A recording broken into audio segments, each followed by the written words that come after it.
Hey guys, my name is MRIDUL, a filmmaker that makes random videos on the internet on a weekly basis, and I'm currently reading through Walter Isaacson's fantastic, lovely biography about Leonardo da Vinci, and from reading this, I've actually learned several of the mistakes that Leonardo made in his life, and the biography does a great job in really humanizing Leonardo da Vinci into someone we can empathize with and understand. He wasn't perfect, he procrastinated, he did these things, and today I'm just going to be sharing the main lesson that I learned from reading Leonardo da Vinci's biography. For those of you who are unsure who exactly Da Vinci is and why the hell I'm talking about him, he's basically the ultimate Renaissance man, meaning he was an artist, engineer, musician, he worked in theater, he did so many things and progressed these fields, especially in science, so much further than anyone can imagine, especially during that time.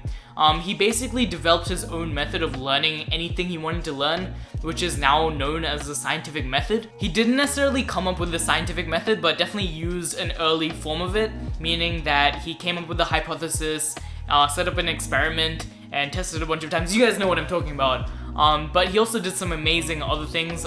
If you want to really learn, you could just go online and learn a bit about him. But the fact is that throughout his life, he did some really amazing, astonishing work, and most of it a lot of people didn't even see until centuries after he died. And even though most of us probably know him through the Mona Lisa or the Last Supper, supposedly his greatest paintings, he actually had other things going on for him. As I said before, he's an engineer, he's a scientist, and he made so much advancements in those fields, but never published them, and that was the main problem. He never allowed the world to see these things. He was definitely an avid and passionate note taker. He would take a small notebook everywhere he went and was constantly writing down these things, and through his notebooks we could actually learn a lot about him that isn't published. And throughout his notebooks you actually see various treatises that he was working on and he wanted to publish but never actually did. If these treatises were ever published and if he actually did ever complete them, then the world of science would be vastly different today and we would have progressed so much further.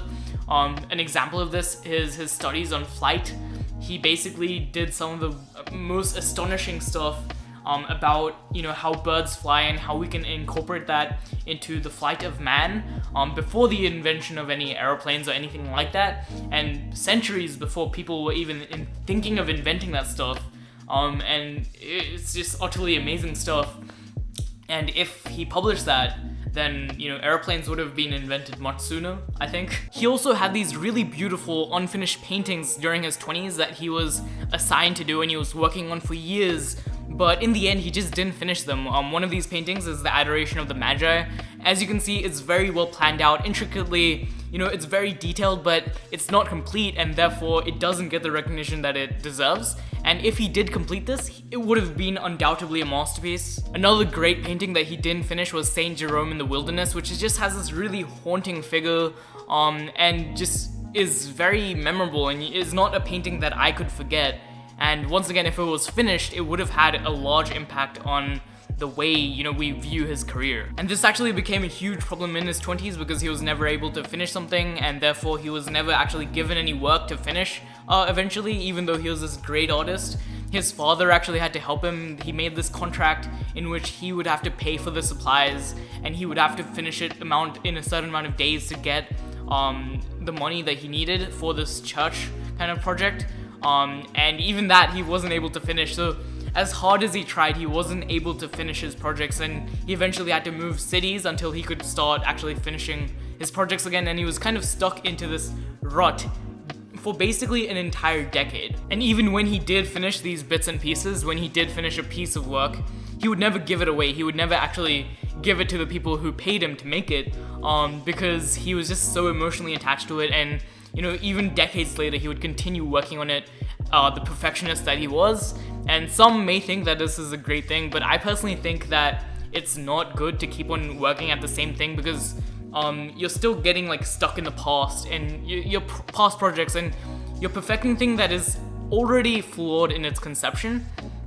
And if you just start something new, then its conception will actually be better. And the reason that he couldn't really finish his work, and something I can really relate to, is that he just enjoyed conceptualizing these amazing things so much, but when it came to the execution of these things, they couldn't do anything but let him down. He had these really grand ideas of what he could do, but when he actually did them, he would find small little faults in his work and stuff that other people wouldn't even notice, and people would say that his work is amazing, but to himself he didn't feel like it was good enough to continue. Whereas his work would astonish others, to him it was kind of just mediocre. And this was particularly a problem in his younger years, in his 20s, and something that he did improve on when he was older, and something he did become a lot more disciplined about as he grew older. So the biggest lesson that I've learned from this biography is actually to finish the things I'm working on.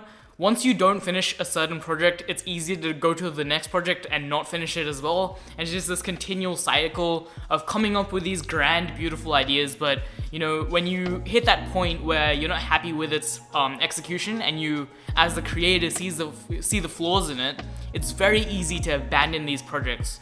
But in doing so, it's not really a good idea at all.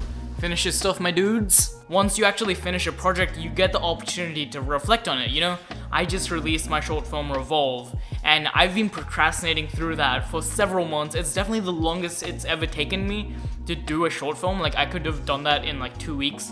Anyways, finally being able to complete that project, and looking back, I could actually see the flaws in it and stuff that I legitimately could not see while I was making it.